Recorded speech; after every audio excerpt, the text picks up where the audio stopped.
ауызбіршілік пен тұрақтылық еліміздің басты құндылықтары. Біз бір мақсат, бір мүдде, бір болашақ жолындағы жастармыз. Абай университетінде ынтымағы жарасқан түрлі ұлт диаспораларының студенттері оқиды. Мы – будущие учителя страны, не делим своих учеников на нацию. Діні мен тілі бөлек достарыммен жылуы бір жатақханада тату тұрамыз. Мы ценим крепкую дружбу. Кетті бірлік, сөнді ерлік. Енді кімге беттемек?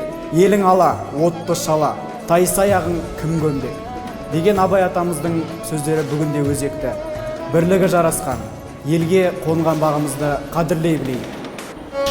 Бірлік пен білімді алға қойған жастармыз.